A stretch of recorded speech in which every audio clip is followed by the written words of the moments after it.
Life horoscope spiritual நேயர்கள் அனைவருக்கும் இனிய நல்வாழ்த்துக்கள். எல்லோரும் நன்றாக இருப்பீர்கள். இதோ அப்போ வரப்போகிறது, இப்போ வரப்போகிறதுன்னு ஆவலோடு எல்லோரும் 12 ராசிக்காரர்களும் எதிர்பார்த்து கொண்டிருந்த இந்த குருப்பெயர்ச்சி வருகின்ற ஜூன் மாதம் 2ஆம் தேதி அப்படியே நடக்குதுங்க. உண்மையிலேயே சனிப்பெயர்ச்சியை பற்றி ஒரு பயம் கலந்த எதிர்பார்ப்பு கண்டிப்பாக இருக்கும். ஏன்னு சொன்னால் சனி ஒரு பெரும்பகுதி கெடுதல்களை தரக்கூடிய ஒரு கிரகம். ஒரு 30 வருஷம் கொண்ட சுற்றில் ஒரு 7.5 வருஷம் 3, 6, 11 மட்டும்தான் சனி பகவான் நல்லதுகளை செய்வார். மிச்சம் 22 வருஷம் 22.5 வருஷம் கெடுதல்களை செய்யக்கூடிய அமைப்புகளில் தான் அவர் ஒரு கெடுதலை தரக்கூடிய கிரகம் என்பதால். அதே நேரத்தில் குரு பகவான் நல்லதை செய்யக்கூடிய ஒரு கிரகம். என்னதான் இருந்தாலும் கிணத்துக்குள்ளே இருக்கிறவன்னா தூக்கித்தான் விடுவாரே தவிர கிணத்துக்குள்ளே போட்டு தள்ளி விடுற வேலையை எப்போவுமே குரு பகவான் செய்கிறதில்லை. அப்போ இப்போ கஷ்டப்பட்டு கொண்டிருக்கக்கூடிய ஆத்மாக்களுக்கு கொஞ்சம் மனசில் இருந்தால் குருப்பெயர்ச்சி வந்துட்டுமே, அது வந்தவுடனே இந்த மாற்றம் வந்துடாதா, கல்யாணம் இப்போ நடந்துடாதா? ஏன்னா குருபலம் என்று சொல்லப்படக்கூடிய ஒருவருடைய ராசிக்கு 2, 5, 7, 9, 11 ஆகிய இடங்களில் இளைய பருவத்தினராக இருக்கக்கூடிய இளைஞர்களுக்கு குரு பகவான் வரும்போது திருமண அமைப்புகளை கொடுக்குறார். இப்போ 2K கிட்ஸ் எல்லாருமே கொஞ்சம் திருமணத்திற்கு ரெடியாக தானே இருக்கிறீங்க. அவங்களுக்கெல்லாம் பாருங்கள், கல்யாணம் இப்போ ஆகுது, லவ் வேறு பண்ணிக்கிட்டு இருக்கேன், எப்போ கல்யாணம் பண்ணுறது தெரியல, அந்த பொண்ணு வீட்டில் ஒத்துக்கலை, மாமா ஒத்துக்கலை, மச்சனை ஒத்துக்கலை, எங்கள் அம்மா அப்பாவே ஒத்துக்கலை. இந்த மாதிரியான அமைப்புகள்லாம் பார்த்தீங்கன்னா குருப்பெயர்ச்சியை தான் நிறைய எதிர்பார்ப்பீங்க. அப்போ குருப்பெயர்ச்சி 2, 5, 7, 9, 11 ஆகிய இடங்களில் வரக்கூடியவர்களுக்கு ஒரு மிக மேன்மையான நல்ல பலன்களை நிச்சயமாக செய்யுங்க. பொதுவாகவே குரு அப்படிலாம் ஒன்றும் கெடுக்கிற கிரகம் இல்லை. ஒரு கீழே இருக்கிற இடத்துல இருந்து கொஞ்சம் மேலான நல்ல மேம்பட்ட அமைப்புகளில் தான் வருவார். சரி, ஜூன் மாதம் 2ஆம் தேதி 2026 குரு பயிற்சி நடைபெறுகிறது. அது ஒரு வருடத்திற்கு நீடிக்கும். இப்போ இந்த குரு பயிற்சியில் ஏதாவது ஸ்பெஷல் இருக்கான்னா 2 ஸ்பெஷல் இருக்குதுங்க. 12 அல்லது 13 வருடங்களுக்கு ஒரு முறை மட்டுமே உச்சம் என்கின்ற அதி உன்னத நிலையை, உயர்ந்த நிலை, ஒவ்வொரு வீட்டுக்கும் அவர் மாறும்போது எல்லாத்துலேயுமே அந்த அவருடைய வலிமைன்னு சொல்லுவோம் நாங்கள். அதாவது குரு பகவான் மகரத்தில் வந்திருக்கும் போது ஒரு 6 வருஷத்துக்கு முன்னாடிலாம் பார்த்தீங்கன்னா நீச்சம் என்கின்ற நிலைமையில் இருப்பார். இப்போ நடக்க போகிறது உச்சகுரு பயிற்சி. உச்சகுருன்னா கிரகம், வலிமையான கிரகமான எதிலும் நல்லதை தரக்கூடிய இந்த குரு பகவான் உச்சம் என்கின்ற அருமையான நல்ல பலன்களை கடகத்தில் உட்கார்ந்து பெரிய அளவில் எல்லா அமைப்புகளுக்கும் 12 ராசிகளுக்கும் கொடுக்க போகிறார். ஆக 12 வருடங்களுக்கு ஒரு முறை மட்டும் வரக்கூடிய ஒரு சிறப்பான குரு பயிற்சியாக இந்த குரு பயிற்சி அமையும். இன்னும் ஒன்று குரு பேர் இதிலே ஒன்று இருக்குன்னு சொன்னீங்களே, ஸ்பெஷல் 2 ஸ்பெஷல் இருக்குங்க அப்படின்னு சொன்னீங்களே அப்படின்னு பார்த்தீங்கன்னா, இந்த குரு பயிற்சியில் கிட்டத்தட்ட 3 மாதங்கள் உச்சமாக இருப்பார். அதுக்கப்புறம் பார்த்தீங்கன்னா அதிசாரம் என்கின்ற நிலைமையில கடகத்திலிருந்து பக்கத்தில் சிம்மத்துக்கு போயிட்டு அங்கே ஒரு 3-4 மாதம் தங்கிட்டு திரும்ப ரிட்டர்ன் அப்படியே மறுபடியும் கடகத்திற்கே வருவார். இதை நாங்கள் அதிசாரம்னு சொல்லுவோம். போன வருஷமும் இப்படியே தான் நடந்தது. அதாவது மிதுனத்தில் இருந்த குரு கடகத்திற்கு வந்துவிட்டு அப்படியே திரும்பினார். ஆக எப்பொழுதோ ஒரு முறை நடக்கக்கூடிய ஒரு உச்சம் என்கின்ற அதி உன்னத நிலையை அடையக்கூடிய குரு பகவான் இப்போது உச்சத்தை அடைகிறார்.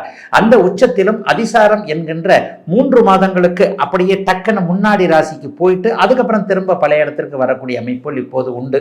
ஆகவே பெரும்பாலும் இந்த உச்ச குருவாக இருக்கின்ற காரணத்தினாலும் இப்போது வாட்டி வதைத்து கொண்டிருக்கின்ற சனியை அவர் பார்க்க போகின்ற அமைப்பில் அதையும் ஒரு ஸ்பெஷல் தாங்க. சனிக்கு வீடு கொடுத்தவர் குரு உச்சமாக போகிறார். ஏன்னா இப்போ சனி மீனத்தில் இருக்கிறார். மீனத்தில் இருக்கக்கூடிய சனிக்கு சிம்மராசி அஷ்டம சனியாகவும் மீனத்திலே இருக்கிறவர்களுக்கு ஜென்மச்சனியாகவும் இருக்கும். இந்த 2 ராசிக்காரர்களுக்கும் குரு பகவான் உச்சத்தை அடைய போவதால் உச்சத்தை அடைகின்ற குரு அவர் பார்க்கின்ற இடம் அருமையான இடம். அதுவும் கொஞ்சம் நல்ல அமைப்பு. 2வது, குரு இருப்பதை விட பார்ப்பதில் பெரிய யோக பலன்கள் கண்டிப்பாக நடக்கும். குரு பகவான் முதல்ல பார்க்க போகிறது விருச்சிக ராசியை, 2வது பார்க்க போகிறது மகர ராசியை, 3வது பார்க்க போகிறது மீன ராசியை.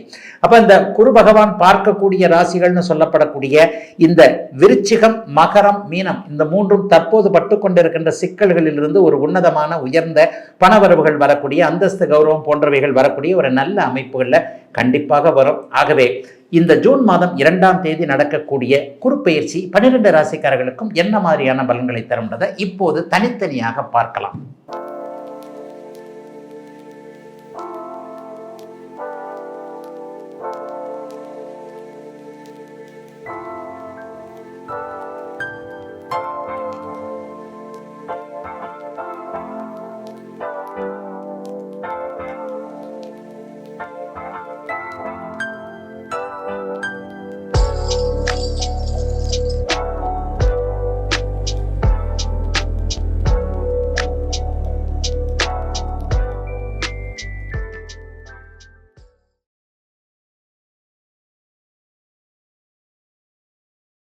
ரிஷபம். ரிஷபராசிக்காரர்களுக்கு இப்போது 2ஆம் இடத்தில் இருக்கக்கூடிய குரு பகவான் சாதகமற்ற தன்மைன்னு சொல்லப்படக்கூடிய 3ஆம் இடத்திற்கு உச்சகுருவாக மாறுகிறார். உண்மையை சொல்லப்போனால் ரிஷபராசிக்காரர்களுக்கு 8 உங்களுக்கு அட்டமாதிபதியான குரு பகவான் 3ல் மறையிறது நல்லது. 3ல் மறைஞ்சு அவர் உச்சத்தை அடைகிறார். 3ஆம் இடத்திலிருந்து அவர் 9ஆம் இடத்தை பார்ப்பார், லாபத்தை பார்ப்பார். 3ஆம் இடத்திலிருந்து 9ஆம் இடத்தையும் 7, 9, 11 ஆகிய 3 இடங்களை பார்ப்பது என்பது குறைவில்லாத ஒரு விஷயத்த நல்லபடியாக நடக்கக்கூடிய ஒரு அமைப்பு. நல்ல தைரியம் கிடைக்கும், நல்ல தன்னம்பிக்கை கிடைக்கும், நல்ல அறிமுகங்கள் கிடைக்கும். திருமணம் ஆகாதவர்களுக்கு இது வரைக்கும் அந்த மணமகன் மணமகள் போன்ற அமைப்புகள் தென்படாமல் யாருன்னு முடிவு பண்ண முடியாமல் இருந்தவங்க எல்லாருக்குமே அதை முடிவு பண்ணக்கூடிய சூழல்கள் கண்டிப்பாக உண்டு. ஃபஸ்ட்டு மேரேஜ் ஒரு மாதிரி ஆகிப்போச்சுங்க, இப்படி ஆகிப்போச்சுங்க, அப்படி ஆகிப்போச்சுங்க. செகண்ட் மேரேஜ் தாங்க கொஞ்சம் ஒரு மாதிரியாக பார்த்துக்கிட்டு இருக்கேன். ஃபஸ்ட்டு மேரேஜில் டைவர்ஸ் கிடைக்குமா, அப்படி கிடைக்குமா, கோர்ட்டில் கேஸ் இருக்குது, இந்த மாதிரியான விஷயங்கள் இருக்கிறவங்களுக்கு உங்களுடைய மனம் போல விருப்பம் போலவே ஏதேனும் ஒரு நல்ல மாற்றங்கள் உங்களுக்கான சுமூகமான தீர்வுகள் கிடைக்கக்கூடிய அமைப்புகள் இப்போது உண்டுங்க. நண்பரோடு சேர்ந்து கூட்டு தொழில் ஆரம்பிக்கக்கூடிய தன்மைகள் உண்டு. லாபத்தில் இருக்கக்கூடிய சனியை உச்சகுரு பார்க்கின்ற அமைப்பும், லாப சனியும் உச்சகுருவோட வீட்டில் இருக்கின்ற அமைப்பும் அப்படியே டபுள் பங்களா நல்ல விஷயமா கொடுக்கக்கூடிய ஒரு அமைப்பு.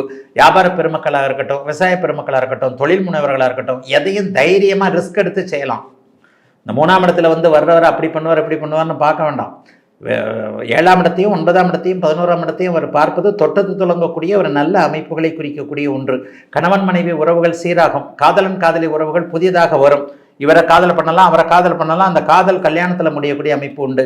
பாக்கியங்கள் நல்ல குறைவர கிடைக்கக்கூடிய அமைப்புகள் உண்டு. வீடு பாக்கியம், தொழில் பாக்கியம், வாகன பாக்கியம், நல்ல வேலை கிடைக்கக்கூடிய அமைப்பு, சிலருக்கு புத்திர பாக்கியம், இதெல்லாம் கிடைக்கக்கூடிய அமைப்புகள் இருக்குது. சொந்த ஊருக்கு போக முடியாமல் இருந்தவங்க எல்லாருக்குமே சொந்த ஊர் சம்மந்தப்பட்ட விஷயத்தில் வில்லங்கங்கள் இருந்தவங்க, தாத்தா ஒரு உயிர் எழுதி வச்சுட்டு போயிருக்கிறார், அப்படி சிக்கல் இப்படி சிக்கல்னு நினைக்கிறவங்க எல்லாருக்குமே அந்த சிக்கல்கள் வெளியே வரக்கூடிய அமைப்புகள் சர்வ நிச்சயமாக இருக்கும். 11ஆம் இடத்தை குரு பகவான் பார்ப்பது என்பது இதுவரைக்குமே நஷ்டத்தில் இருந்து கொண்டிருந்த அத்தனை அமைப்புகளும் அப்படியே தலைகளாக லாபமாக மாறக்கூடிய ஒன்று.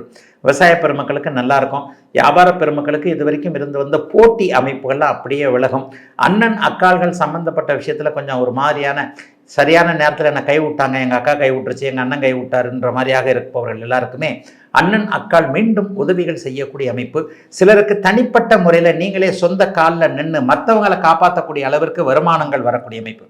உண்மையிலேயே சில ரிஷபராசிக்காரர்கள் எல்லாருக்குமே அந்த நான் சொல்ல மாட்டேன், சில ரிஷபராசிக்காரர்கள் இந்த குரு பயிற்சியில் கோடீஸ்வரனாக ஆகக்கூடிய அமைப்புகள் கண்டிப்பாக உண்டு. ஏற்கனவே நான் கோடீஸ்வரனாக இருக்கிறேன். 10 மடங்கு லாபங்கள் வரக்கூடிய அமைப்புகளும் இப்போது கண்டிப்பாக இருக்கும். ஏன்னா குரு பகவான் பார்க்கின்ற பார்வை அமைப்புகளுக்கு தான் நல்ல பலன். ரிஷபராசிக்காரர்களுக்கு பெருத்த நன்மைகளை செய்யக்கூடிய அமைப்பு இந்த குரு பயிற்சி முதல் கண்டிப்பாக அமைகிறது.